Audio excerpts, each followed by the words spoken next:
สวัสดีค่ะนี่คือช่องทุกเรื่องในโลกใบนี้เมื่อไม่นานมานี้ความตึงเครียดกำลังเพิ่มสูงขึ้นในตะวันออกกลางโดยเกิดการปะทะกันระหว่างอิสราเอลกับอิหร่านและทุกครั้งที่มีความขัดแย้งในภูมิภาคตะวันออกกลางจะมีชื่อหนึ่งที่ถูกกล่าวขึ้นเสมอนั่นก็คือกองกำลังพิทักษ์การปฏิวัติอิสลามหรือ Islamic Revolutionary Guard Corps คลิปนี้เราก็เลยจะมาพูดถึงกองกำลังพิทักษ์การปฏิวัติอิสลามที่ถูกกล่าวขึ้นทุกครั้งที่มีปัญหาในภูมิภาคตะวันออกกลางคือหน่วยงานอะไรกันแน่และที่มาที่ไปเป็นอย่างไร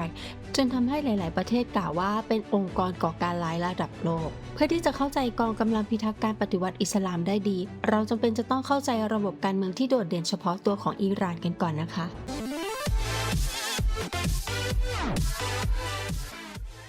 อิหร่านมีโครงสร้างการเมืองที่โดดเด่นและเป็นเอกลักษณ์โดยมีการผสมผสานระหว่างการปกครองภายใต้หลักนิติศาสตร์อิสลามแบบเทวาธิปไตยและระบบประชาธิปไตยมีประธานาธิบดีซึ่งเป็นหัวหน้าฝ่ายบริหารจะได้รับการเลือกตั้งโดยประชาชนในทุกๆ4 ปี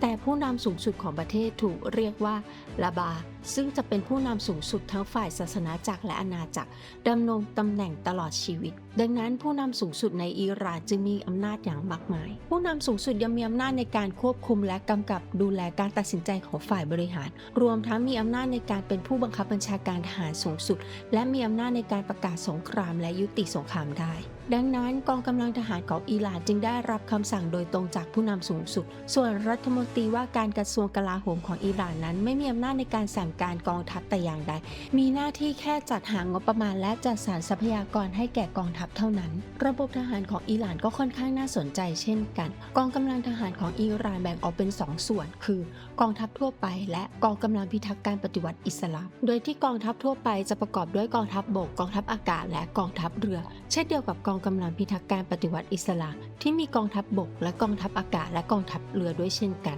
ในขณะที่กองทัพทั่วไปมีจุดมุ่งหมายหลักในการป้องกันดินแดนประเทศเช่นเดียวกับกองทัพของประเทศอื่นๆแต่กองกำลังพิทักษ์การปฏิวัติอิสลามที่ถูกจัดตั้งขึ้นหลังจากการปฏิวัติอิหร่าน1979โดยผู้นำสูงสุดโลฮาลา โคไมนีเพื่อเป็นกองกำลังรักษาความมั่นคงของระบบการปกครองหลังการปฏิวัติป้องกันภัยคุกคามทั้งภายในและภายนอกประเทศรวมถึงการป้องกันการทำรัฐประหารจากกองทัพอิหร่านด้วยอิหร่านใช้ระบบการเกณฑ์ทหารโดยผู้ชายจะต้องเข้ารับราชการทหารเป็นเวลา2 ปีกองทัพทั่วไปของอิหร่านมีกำลังพลประมาณ 350,000 นายขณะที่กองกำลังพิทักษ์การปฏิวัติอิสลามมีทหารประจำการประมาณ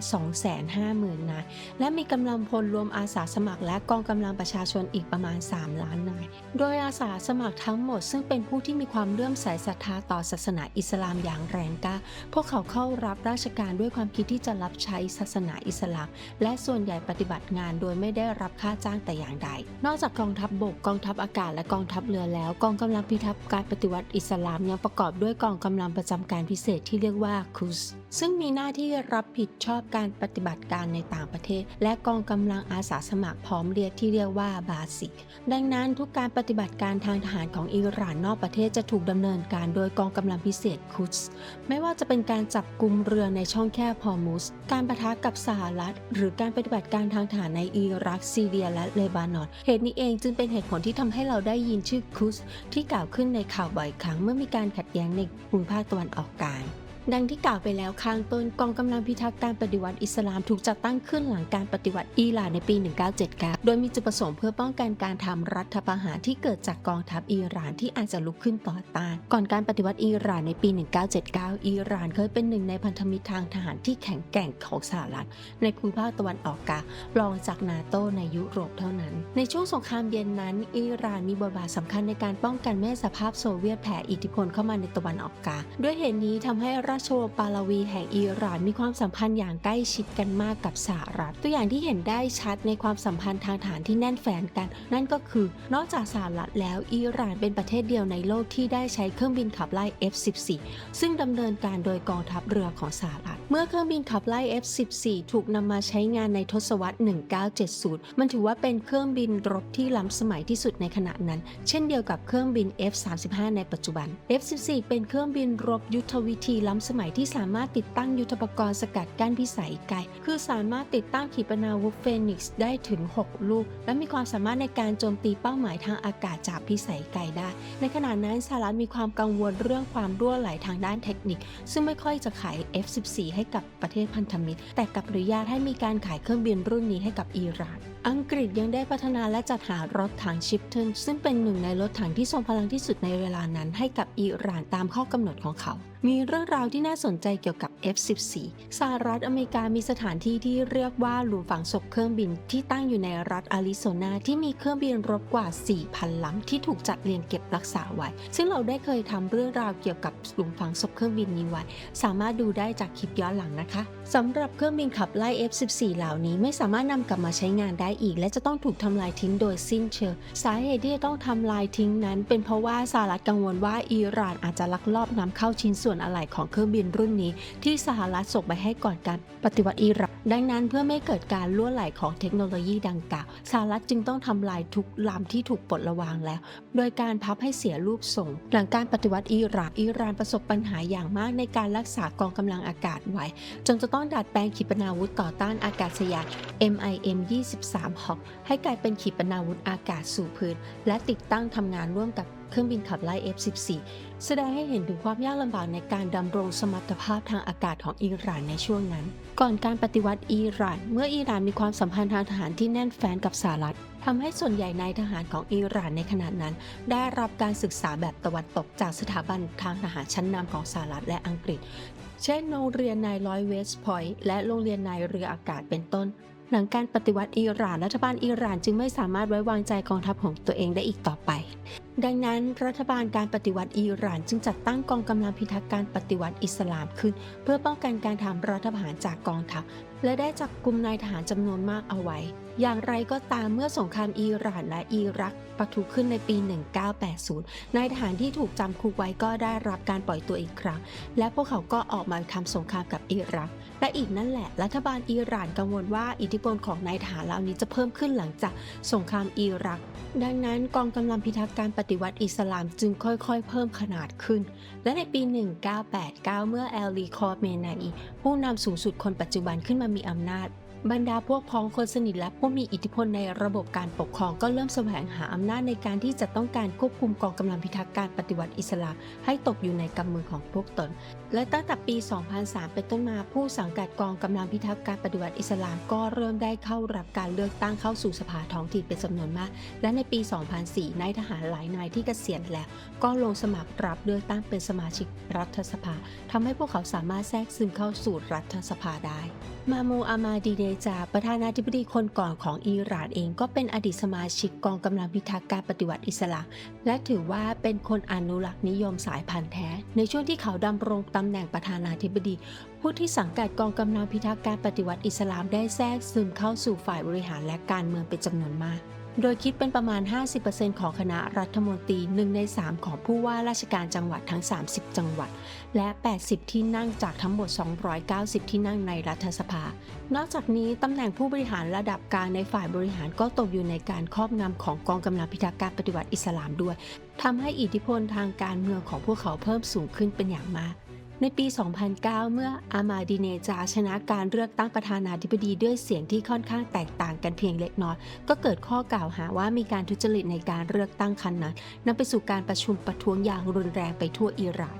ท่านผู้ชมอาจจะจำได้ว่าในช่วงเหตุการณ์ครั้งนั้นนักฟุตบอลทีมชาติอิหร่านหลายคนถูกกดดันและข่มเหงจากรัฐบาลอิหร่านเนื่องจากพวกเขาแสดงการสนับสนุนการชุมนุมประท้วงจนบางคนต้องหนีภัยการกดดันไปยังต่างประเทศตามกฎหมายของอิหร่านการประกาศกฎอัยการศึกและการควบคุมสถานการณ์ความรุนแรงภายในประเทศนั้นเป็นหน้าที่ของกองทัพทั่วไปแต่ในกรณีนี้รัฐบาลอิหร่านไม่มั่นใจว่ากองทัพทั่วไปจะเชื่อฟังคำสั่งในการสลายการชุมนุมหรือไม่จึงสั่งการให้กองกำลังพิทักษ์การปฏิวัติอิสลามเข้าควบคุมสถานการณ์อย่างรุนแรงและโหดเหี้ยมหลังจากเหตุการณ์ในครั้งนั้นอำนาจและสถานะของกองกำลังพิทักษ์การปฏิวัติอิสลามได้เพิ่มสูงขึ้นเป็นอย่างมากจนมาในปี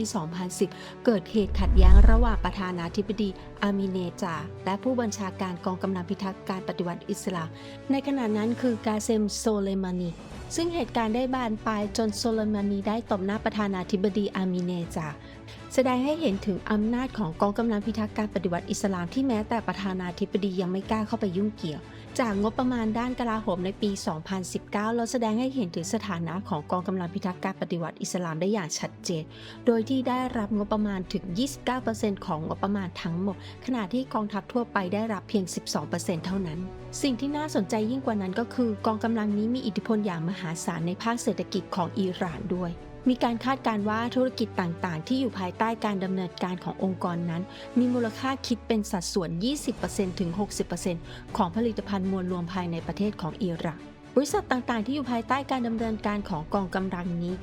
ครอบคลุมถึงบริษัทก่อสร้างพลังงานน้ำมันแก๊สโทรคมนาคมผลิตรถยนต์ธนาคารและบริษัทการเงินเป็นต้นทำให้พวกเขามีอำนาจเหนือภาคเศรษฐกิจของอิหร่านเป็นส่วนใหญ่กองกำลังพิทักษ์การปฏิวัติอิสลามที่สามารถขยายอิทธิพลในภาคเศรษฐกิจของอิหร่านได้อย่างมากมายมหาศาลนั้นเนื่องมาจากการแก้ไขรัฐธรรมนูญ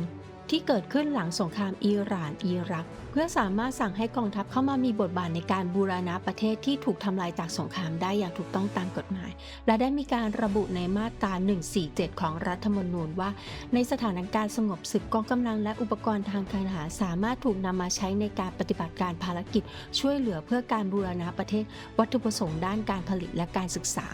ดังนั้นหลังสงครามอิหร่านอิรักจึงมีบริษัทต่างๆจำนวนมากถูกจัดตั้งขึ้นภายใต้กองกำลังพิทักษ์การปฏิวัติอิสลามเพื่อทำหน้าที่บูรณะประเทศ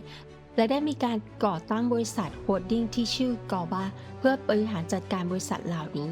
โดยกอบารับผิดชอบกิจการสาธารณะแห่งชาติส่วนใหญ่ของประเทศและในสมัยที่อามีดีเนจาดซึ่งเป็นอดีตสมาชิกกองกำลังพิทักษ์ปฏิวัติอิสลามดำรงตำแหน่งประธานาธิบดีเขาเริ่มนโยบายแปรรูปรัฐวิสาหกิจโดยกองกำลังได้ซื้อกิจการเหล่านี้จากรัฐบาลทำให้พวกเขาเติบโตขึ้นเป็นกลุ่มธุรกิจยักษ์ใหญ่ในปัจจุบัน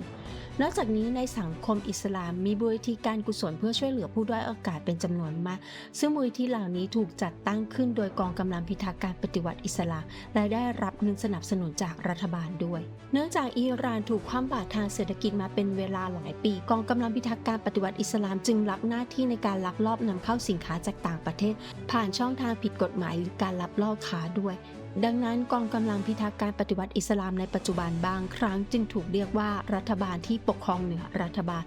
โดยลืมคุณค่าดั้งเดิมของการป้องกันการปฏิวัตินักวิชาการหลายท่านคาดการณ์ว่าอิหร่านจะกลายเป็นเผด็จการทหารหลังจากการเสียชีวิตของผู้นำคนปัจจุบันที่มีสุขภาพย่ำแย่อยู่กองกำลังพิทักษ์การปฏิวัติอิสลามปัจจุบันอยู่ภายใต้อิทธิพลของผู้นำสูงสุดแต่มีความเป็นไปได้สูงมากหลังจากการเสียชีวิตของผู้นำคนปัจจุบันกองกำลังพิทักษ์การปฏิวัติอิสลามจะเข้ามาแทรกแซงโดยตรงในการคัดเลือกผู้นำสูงสุดและบุคคลที่ได้รับความไว้วางใจจากกองกำลังพิทักษ์การปฏิวัติอิสลามอาจจะได้รับเลือกเป็นผู้นำสูงสุดคนใหม่